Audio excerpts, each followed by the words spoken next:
Dear viewers, আসসালামু আলাইকুম। Welcome to Shami academy. আজকে আমরা এক্সেলের একটি গুরুত্বপূর্ণ ফাংশন সাবটোটালের ব্যবহার শিখব। এর পাশাপাশি সাম এবং সাবটোটালের পার্থক্যটাও শিখব। স্ক্রিনে আমরা একটা কোম্পানির এমপ্লয়ি ডাটাশিট দেখতে পাচ্ছি।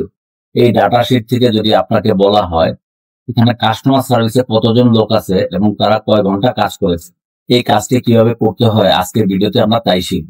প্রথমে আমরা দেখব এই কোম্পানিতে টোটাল কত ঘন্টা কাজ হয়েছে। এই জন্য প্রথমে আমরা সাম ফাংশন কল করবো। সাম, দেন হচ্ছে যে আমার সামের যে রেঞ্জটা আছে প্রথমটা সিলেক্ট করবো, তারপর কিবোর্ডে কন্ট্রোল শিফট ধরে রেখে ডাউন অ্যারো ক্লিক করবো, then bracket close, then enter. That means এখানে আমার টোটাল ৯,৩৬৭ ঘন্টা কাজ হয়েছে। এখন আমরা এই সেম কাজটি সাবটোটাল ফাংশনের মাধ্যমে করব। সাবটোটাল,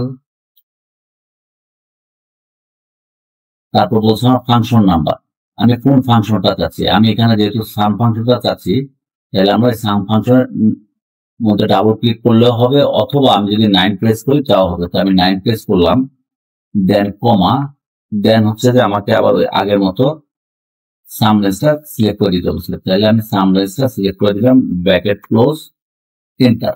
আমরা স্ক্রিনে সাম এবং সাবটোটাল দুইটারই রেজাল্ট সেম পাচ্ছি। দুইটার রেজাল্ট যদি সেমই হয় তাহলে আমার সাবটোটালের কাজ কি এবং সাবটোটাল এখানে কিভাবে কাজ করে এখন সেটাই আমরা দেখব। প্রথমে ডিপার্টমেন্টের এখানে যে ফিল্টার বাটনটা আছে, এই ফিল্টার বাটনে যে প্রথমে আমরা সিলেক্ট অলকে আনচেক করে দিব। আনচেক করে যে কোনো একটা ডিপার্টমেন্ট, সে আমি ইনভেন্টরি ডিপার্টমেন্টের মধ্যে ক্লিক করলাম, দেন ওকে দিলাম। দ্যাট মিনস আমার এই ইনভেন্টরি ডিপার্টমেন্টের টোটাল কাজ হয়েছে ১,১৫৭। বাট সাম ফাংশনে কিন্তু আমার কোনো চেঞ্জ আসেনি। তাহলে এখানে সাবটোটাল এবং সাম ফাংশনের মধ্যে মূল পার্থক্যটা হলো সাবটোটাল ফিল্টার ডাটার উপরে কাজ করতে পারে, সাম ফিল্টার ডাটার উপরে কাজ করতে পারে না। এবার আমরা অন্য আরেকটা ডিপার্টমেন্ট চেক করি।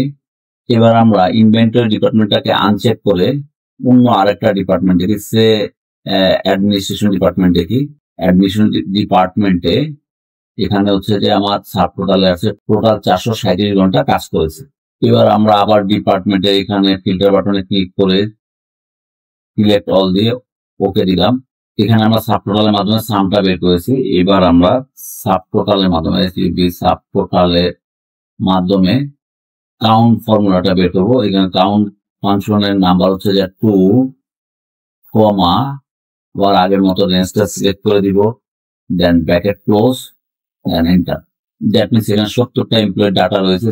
সেম একইভাবে আমি ডিপার্টমেন্টে ফিল্টার বাটনে ক্লিক করে সিলেক্ট অলটাকে আনচেক করে যে কোনো একটা ডিপার্টমেন্ট, অ্যাডমিনিস্ট্রেশন ডিপার্টমেন্টটাকে ওকে করে দিলাম। অ্যাডমিনিস্ট্রেশনে আমার আছে টোটাল 4 জন, যে 1 জন 2 জন 3 জন 4 জন, এবং তাদের টোটাল ওয়ার্ক হচ্ছে 437 ঘন্টা। আমরা এই ফিল্টার কাজটি চাইলে স্লাইসারের মাধ্যমে করতে পারি। স্লাইসার, প্রথমে আমি আমার টেবিলে যে কোনো একটা করে সিলেক্ট করবো, দেন ইনসার্ট, দেন এই যে স্লাইসারে ক্লিক করবো। স্লাইসারে আমার যে হেডিং গুলো আছে এই হেডিং গুলো এখানে দেওয়া আছে। আমি এখানে যেহেতু আমি ডিপার্টমেন্ট নিয়ে কাজ করছি, এখানে আমরা ডিপার্টমেন্ট নিয়ে কাজ করবো। ডিপার্টমেন্টটা চেক করে দেন ওকে দিয়ে দিব। ওকে দিয়ে এটা একটু সাইডে নিয়ে আসবো। সাইডে নিয়ে আসার পর আমার এখন যে ডিপার্টমেন্টটা দরকার, সে অ্যাডমিনিস্ট্রেশনে আমরা আগে দেখছিলাম যে 4 জন, টোটাল 437 ঘন্টা কাজ করেছে। ইনভেন্টরি ডিপার্টমেন্টের টোটাল আছে 8 জন, তার 1157 ঘন্টা কাজ করেছে। বন্ধুরা, ভিডিওটি কেমন লাগলো অবশ্যই কমেন্ট করে জানাবেন। আর ভিডিওটি যদি আপনার ভালো লেগে থাকে এবং ভিডিও থেকে যদি সামান্য কিছু আপনি শিখতে পারেন, অবশ্যই ভিডিওটি লাইক দিবেন। এবং আপনি যদি আমার চ্যানেলে নতুন হয়ে থাকেন অবশ্যই আমার চ্যানেলটি সাবস্ক্রাইব করবেন। ধৈর্য ধরে সম্পূর্ণ ভিডিও দেখার জন্য আপনাকে ধন্যবাদ। আল্লাহ হাফেজ।